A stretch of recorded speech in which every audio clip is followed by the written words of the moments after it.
আসসালামু আলাইকুম। 25শে মে এবার হয়তোবা বাংলাদেশের জন্য আরেকটি নতুন ইতিহাস তৈরি করতে চলেছে বাংলাদেশ আওয়ামী লীগ। এ কথাটি কেন বললাম?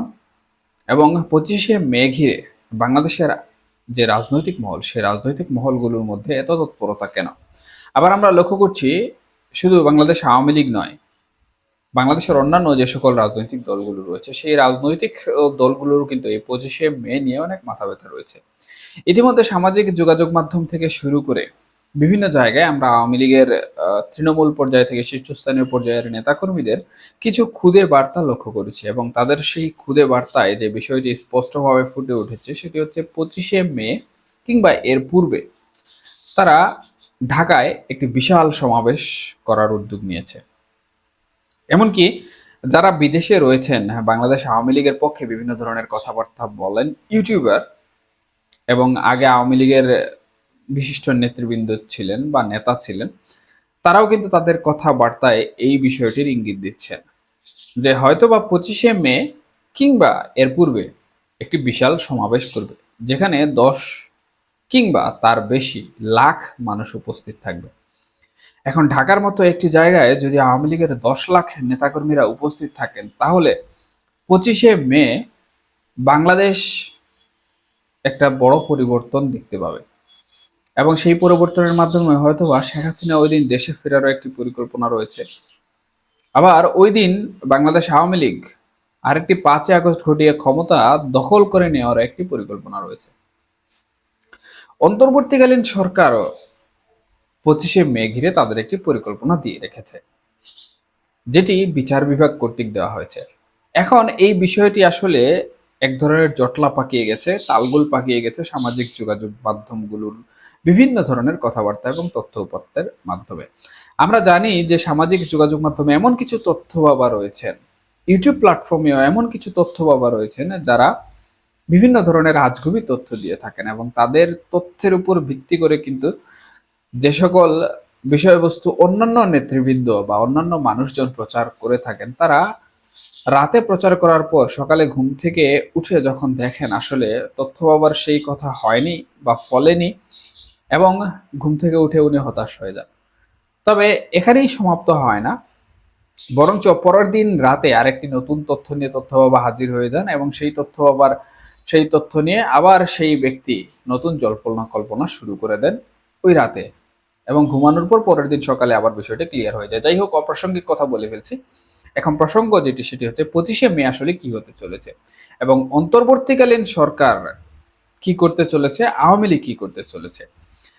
এখানে ছোট্ট একটি বিষয় অবগত করে রাখি, সেটি হচ্ছে 25শে মে বাংলাদেশ যে বিচার বিভাগ রয়েছে, বর্তমানে বাংলাদেশের যে আন্তর্জাতিক অপরাধ ট্রাইব্যুনাল রয়েছে, সেই অপরাধ ট্রাইব্যুনালে সাবেক যিনি প্রধানমন্ত্রী শেখ হাসিনা, উনার যে বিচার কার্য চলছে সেই বিচার কার্য অনুযায়ী উনাকে কিন্তু আদালত অবমাননার দায়ে অভিযুক্ত করা হয়েছে আবারও, এবং 2 থেকে 3 বার গ্রেফতারি পরোয়ানা জারি করা হয়েছে। উনাকে আদালতে হাজির হওয়ার কথা বলা হয়েছে, কিন্তু যেহেতু উনি আদালতে হাজির হননি, সুতরাং আদালত অবমাননার দায়ে আরেকটি অভিযোগ দায়ের করা হয়েছে এবং সেই অভিযোগের ভিত্তিতে 25 তারিখ বা 25শে মে একটি শুনানি অনুষ্ঠিত হবে এবং সেই শুনানিতে আদালত সরাসরি বলেছে যে শেখ হাসিনা যেন সশরীরে উপস্থিত হয়ে উনার বয়ান পেশ করেন এবং উনার বয়ানের উপর ভিত্তি করে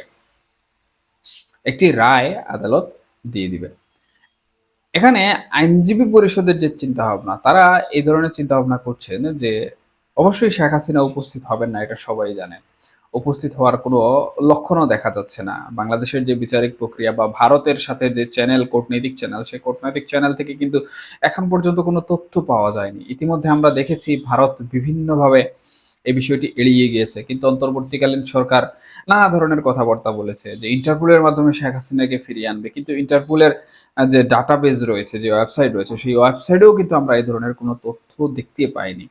কারণ ইন্টারপোলের ওয়েবসাইটে কারো বিরুদ্ধে যদি রেড নোটিশ জারি করা হয় বা ইন্টারপোলের মাধ্যমে তাকে যদি একটি দেশ থেকে আরেকটি দেশে ফেরত না হয়, তাহলে সেটি কিন্তু সাথে সাথে তাদের যে অনলাইন ডাটাবেজ রয়েছে সেই ডাটাবেজে কিন্তু রেড অ্যালার্ট হিসাবে হয়ে যায়। কিন্তু ইন্টারপোলের ওয়েবসাইট আপনারা যদি খুঁজেন, তাহলে দেখবেন এখানে বাংলাদেশের যারাই রয়েছেন তাদের মধ্যে শেখ হাসিনা নেই, এমনকি বাংলাদেশের কোনো মন্ত্রী মিনিস্টার বর্তমান সময়কার যারা পালিয়ে গিয়েছেন বিদেশে কিংবা শেখ হাসিনার আমলে আওয়ামী লীগের আমলে বিভিন্ন এমপি মন্ত্রী ছিলেন তাদের কোনো নাম নেই। যাই হোক, আমি এমপি মন্ত্রীদের কথা এখানে বলছি না, আমি বলছি শেখ হাসিনার কথা, আওয়ামী লীগের সভানেত্রীর কথা। তো উনার বিরুদ্ধে এখন পর্যন্ত ইন্টারপোলে কোনো ধরনের লিগ্যাল অ্যাকশন হয়েছে বলে মনে হচ্ছে না। লিগ্যাল অ্যাকশন হলে ইতিমধ্যে আমরা ইন্টারপোলের যে ওয়েবসাইট রয়েছে অফিসিয়ালি সেখানে দেখতে পেতাম।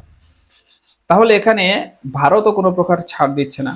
আবার ভারতকে বিভিন্নভাবে শেখ হাসিনা বাংলাদেশে ফেরত আসবেন বা বাংলাদেশে ফেরত আনার জন্য শেখ হাসিনাকে অন্তর্বর্তীকালীন সরকারকে বিভিন্ন পদক্ষেপ নিতে হয়েছে।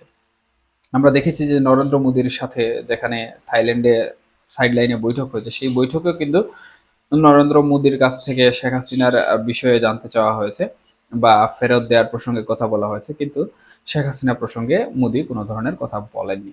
তার মানে কি? তার মানে হচ্ছে ভারত সরকার তাদের যে কূটনৈতিক চ্যানেল রয়েছে এবং যে চুক্তিগুলো রয়েছে, বন্দি বলবো না, সাধারণত রাজনৈতিক কোনো ব্যক্তিবর্গকে ফেরত দেওয়ার বিষয়ে যেসব চুক্তি রয়েছে সেই সকল চুক্তি আসলে বাংলাদেশের এই অন্তর্বর্তীকালীন সরকারের সাথে বাস্তবায়ন করতে চাচ্ছে না।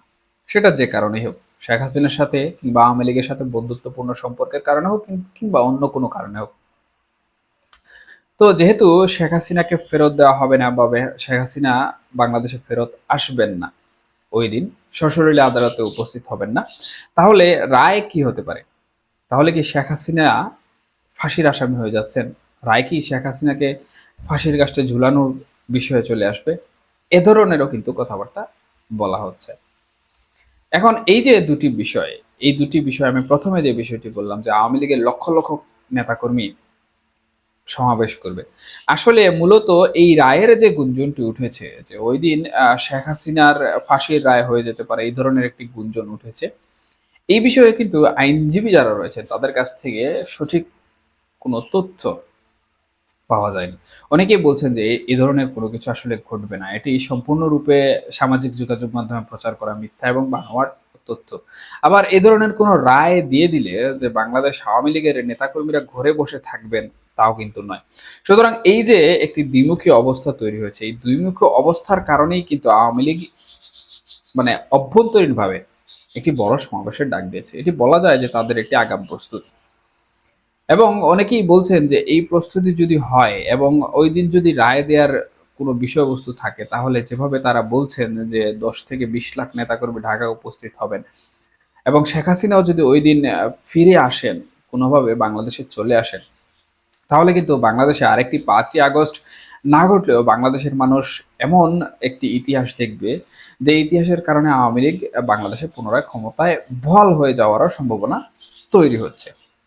এখন আসলে আওয়ামী লীগ কি করছে, অন্তর্বর্তীকালীন সরকার কি করছে, এটি মূলত দেখার বিষয়। এর পরবর্তীতে অর্থাৎ 25 তারিখের পরে কিন্তু বোঝা যাবে যে এই ঘটনাগুলোর সত্য কতটুকু বা মিথ্যা কতটুকু।